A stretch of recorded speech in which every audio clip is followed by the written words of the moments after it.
Varta here. Welcome back to my channel. Today we are going to play with that stitching die, and this is the next technique that we will use, where we are using a stitching die but without any threads, without any stitching.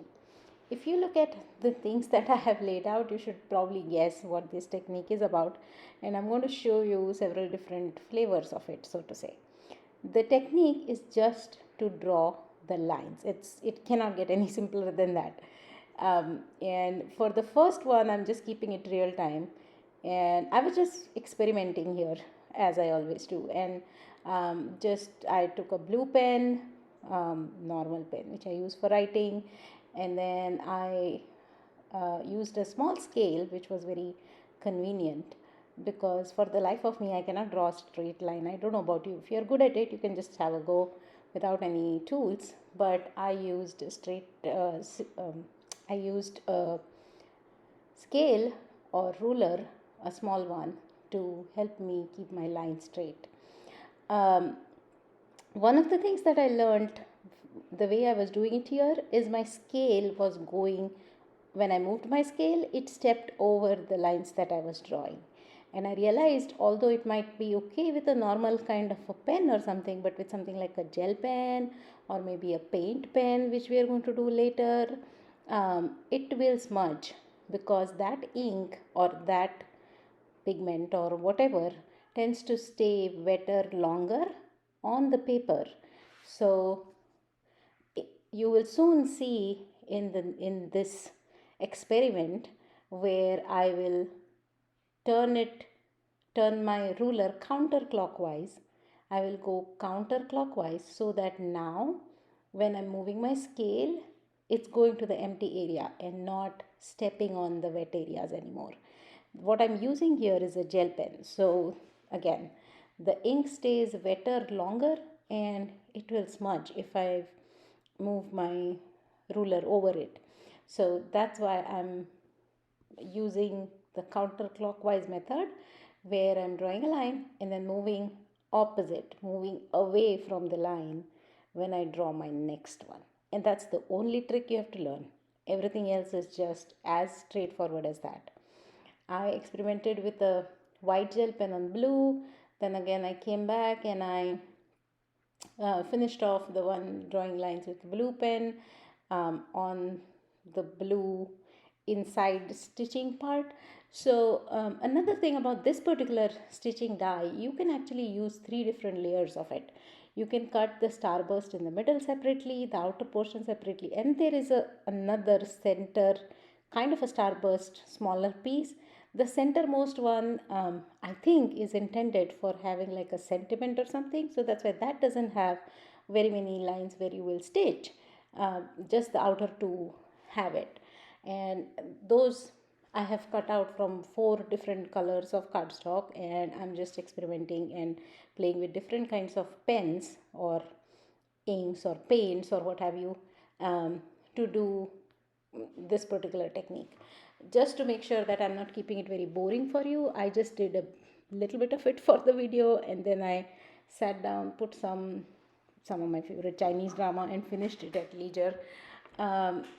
No, I'm not Chinese and I don't speak the language, in case you're wondering. I simply adore their dramas. So they always play in the background. Fun fact about me. So what you see me do here is I'm using an Alta Inu alcohol marker to go over the lines, and I'm doing like a pink on pink because I kind of like that combination. I just thought of it, I had the right colors, so why not? When I'm done completing a section, you will see it almost looks like it's stitched. Yes, it doesn't have the texture, I give you that, but it almost does look like it is stitched. I'm so sorry, my health is not the best and I'm slurring over my words. Please pardon me for that, but I couldn't wait to share this with you. I couldn't wait any longer to share this with you. What you see me do here next is this pencil, colored pencil. It can be Crayola, your kid's color pencil. Again, find the right color you need, the right kind of medium, have a go at it. I also did this in the craft color, and I used a paint pen. This is where I really learned the importance of not letting your ruler go over the wet liquid that you have just placed on that line. And I actually even though I tried, I smudged in one place. But that's okay. You know, crafters, paper crafters, right? We'll put something on it and nobody will ever know it was touched, smudged underneath. So that's my plan. But for now, that's exactly what I'm doing. I'm simply drawing lines. There is nothing else, and I can already tell this video is probably going to be a bit boring. I just wanted you to hang on with me till I do the next um, fun fun part. Okay, this was supposed to be one of the fun parts where I used a mini glue pen and I wanted to add glitter, gold glitter. This plan did not work. I just left it in the video just so you know this is an option. And when you're in the mood to get a little bit glittery, I hope you don't mind the mess. When you're in the mood to do that, by all means, grab a fine tip glue pen. The one I was using was called as Quickie Glue or something, but I'm sure there are other variations of this pen. You could probably, if you're really good at it, with a fine tip applicator, use real liquid glue, and that could be another option. And I'm showing you that here. I was just not so confident about pulling it off, so I just chickened out. But that is another option. In fact, that with glitter will be able to give us some kind of a dimensional or textured look without actually having the thread.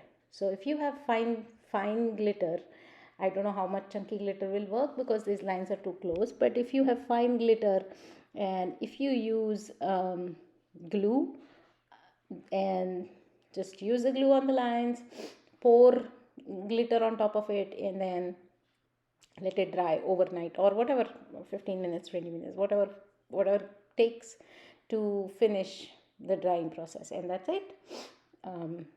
That's what that technique would be like. What you see me do now is I switched gears a little bit and I went for an embossing pen. With the embossing pen, on the craft cardstock, I just left it just with the pen. I did not add any embossing powder, went for a tone on tone look and just left it at that.